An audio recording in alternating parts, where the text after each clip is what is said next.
Bientôt. Bon.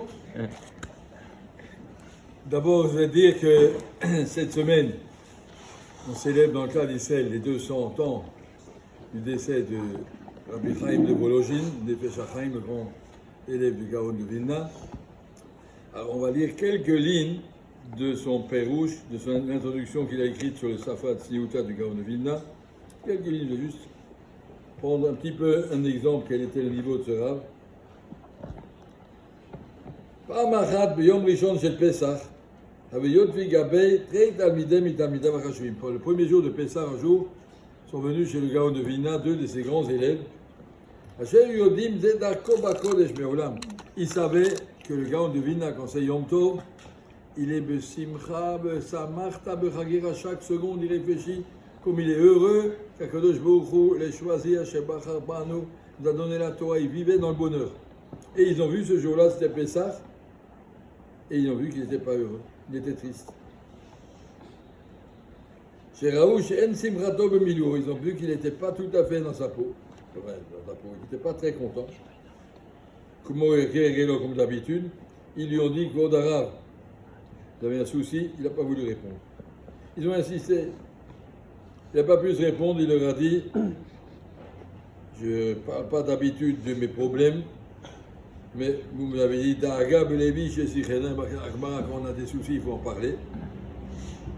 Qui bezou à l'aïla, voilà mon souci. Cette nuit, dit le Gaon de Vilna, c'était le soir, pendant la moitié de Pessah.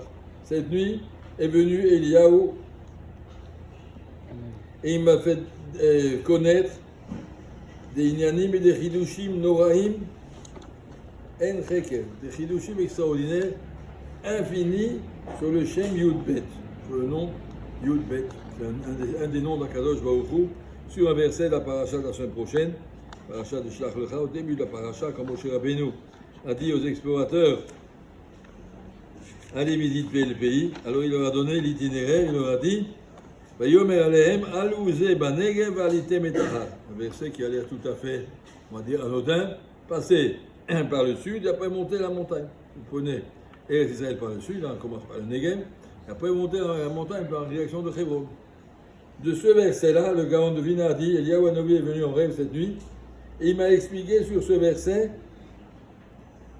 Bomdi baboke merov aflagat asimcha lo yacholti litapek virati bahem konem birkat haTorah. Il m'a dit tellement d'explications extraordinaires.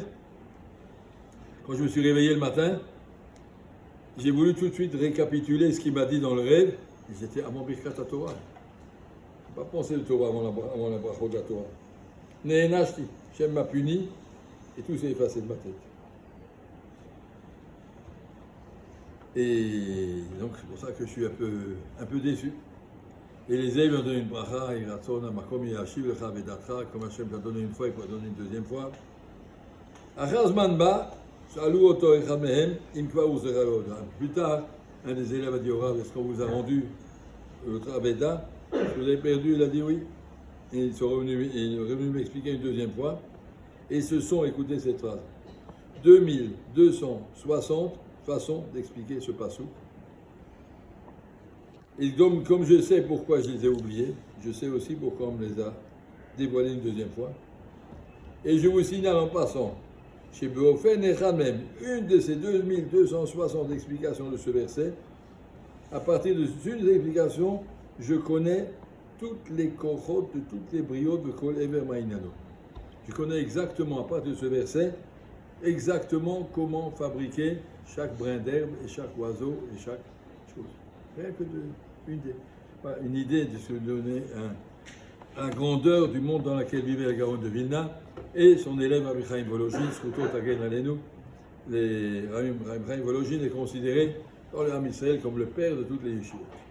C'est lui qui a construit les yeshivot qui sont aujourd'hui, c'est des Rioun, c'est des Bekiout, c'est la Tfila, Mincha, Arvit, et tout ça c'est basé sur Chaim Volojin.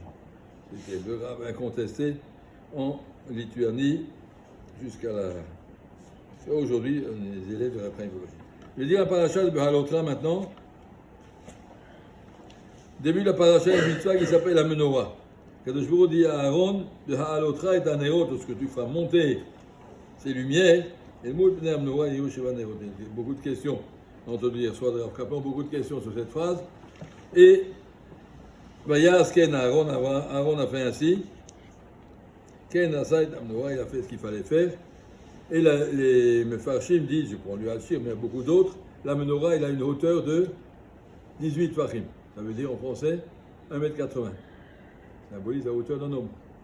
Et la menorah symbolise l'homme et on te demande, fais monter tes lumières. En face de la menorah d'en haut, il y a une grande menorah, une grande lumière. Essaie toi aussi de faire monter tes lumières, ça veut dire de clarifier, que ton monde soit brillant, que ton monde soit clair, que ton monde ne vise pas dans l'obscurité, et là à peu près, des choses claires, des choses précises, des choses brillantes. Voilà ce qu'on nous demande de faire. Et regardez ce que dit Rav Ashir. La menorah est là, d'abord on prend un autre pérouche, et il y a 22 gviim, 22 coupes. Ça veut dire 3 dans chaque branche et 4 dans la branche centrale. Ça symbolise quoi? 22, 3 dans chaque jour, il y a 6 jours de la semaine, 3 de filotes, et la branche du milieu, Shabbat, il y a 4, et encore Moussaf en plus. Shachrit, Mincha, Arvit, chacune des branches. Si tu veux que ta menorah elle soit entière, il faut d'abord que toutes tes filotes de la semaine elles soient bien accrochées dessus. Comme ça qu'on construit un homme. 22 filotes par semaine. Chaque chose est symbolisé. Dans la menorah, ça je vais expliquer au nom du Rav Al-Shir, 6 branches. 2 branches avec un kaftor. Kaftor, tachachina kanuin. Le kaftor, une boule, 2 branches attachées par une boule. 2 branches plus bas, attachées par une autre boule. 3 branches, 3e branche et de double, des 2 côtés, attachées par une boule, c'est quoi? Il y a 2 oreilles attachées à la bouche. Il y a 2 yeux attachés au cœur. Il y a 2 mains attachées à la Brit Mia. L'homme est capable de contrôler ses oreilles. Si je fais ses oreilles, j'entends. Ce que tu parles, c'est ça que tu entends. Si quelqu'un fait attention à ne pas parler de saleté, tu es dans l'autobus, il y a de la musique, tu n'entends même pas. Ce que tu parles, j'entends. Les oreilles sont branchées par la bouche. Apprends à contrôler ton dibour, tu apprendras à contrôler ta shmira. Apprends à contrôler ton cœur, tu contrôleras tes yeux. Les milieux. Oui, c'est marqué dans le chemin.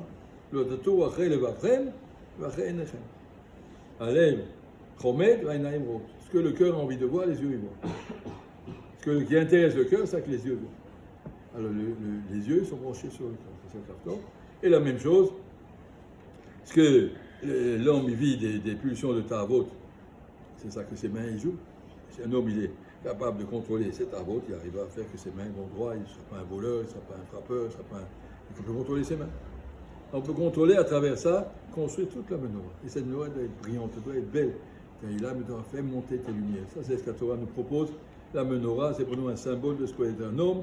Et Zrat Hashem, qu'on ait cette menorah devant nous toujours. Oui.